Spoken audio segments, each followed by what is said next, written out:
All Stars en muchas ferreterías. Penetra concreto, ladrillo y cerámica desde el interior del material. No se descascara, no se agrieta, no se desprende con el tiempo. Equipos de construcción lo han usado durante más de un siglo, especialmente en puentes y túneles expuestos a agua constante. Algunas estructuras tratadas con este compuesto en los años 40 siguen completamente secas hoy, décadas después, sin mantenimiento adicional, sin reaplicación. Pero actualmente este líquido está restringido en varios estados de Estados Unidos. No porque sea imposible usarlo en una casa, no porque falle, sino porque funciona demasiado bien. Una solución de $2 para un problema de miles de millones nunca resulta conveniente para ciertas industrias, así que fue clasificado como posible riesgo ambiental. Después comenzaron las presiones regulatorias y poco a poco el acceso civil fue limitado. Mientras tanto aparecieron alternativas diluidas, productos nuevos que cuestan entre $30 y $80. En los últimos años ese mercado creció rápidamente. Esta es la historia del sellador de alquitrán de carbón, el líquido que ayudó a construir gran parte de la infraestructura de Estados Unidos y que después desapareció del conocimiento común. Bienvenido a la bóveda Forbidden $2. Si estos conocimientos te interesan, suscríbete y activa la campana. Aquí abrimos las bóvedas que muchas industrias preferirían mantener cerradas.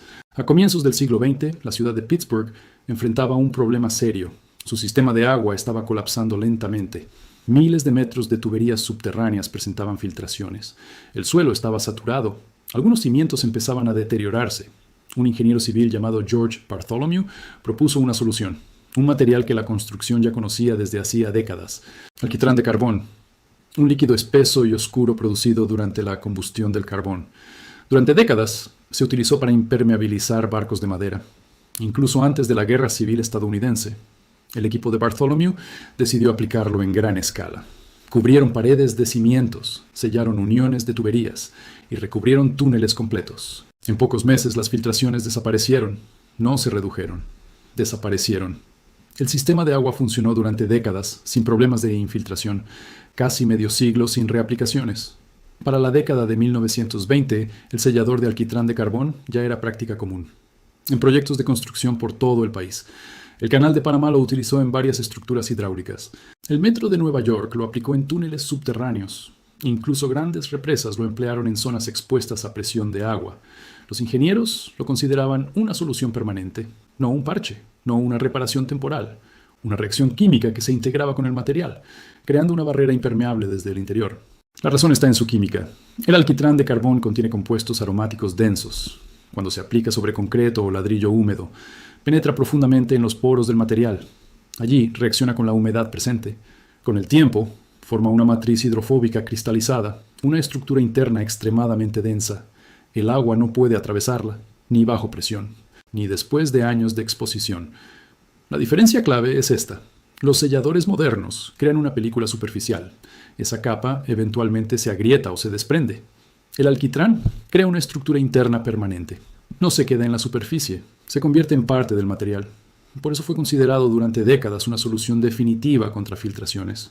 Pero la historia cambió a mediados del siglo XX. En los años 50, el producto era fácil de conseguir. Las ferreterías lo vendían por pocos dólares. Agricultores lo usaban para sellar silos. Propietarios lo aplicaban en sótanos. Un solo galón podía impermeabilizar una pared completa.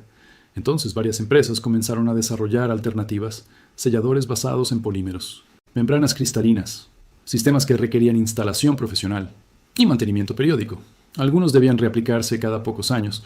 Ese nuevo modelo generaba ingresos recurrentes. Si llegaste hasta aquí, ya sabes más sobre impermeabilización que la mayoría de propietarios.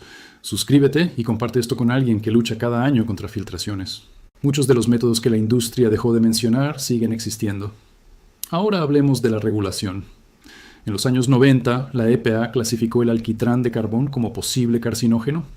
La clasificación se basó en estudios industriales, trabajadores expuestos durante décadas a vapores concentrados, en plantas de producción cerradas, durante jornadas de 8 horas diarias. Ese nivel de exposición no es comparable con un uso ocasional en exteriores, pero una clasificación de riesgo es suficiente para activar regulaciones.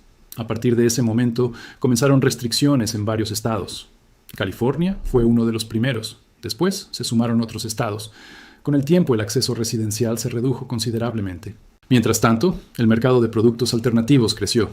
Hoy muchos propietarios pagan cientos o miles de dólares por trabajos de impermeabilización, aunque algunos materiales históricos siguen funcionando perfectamente.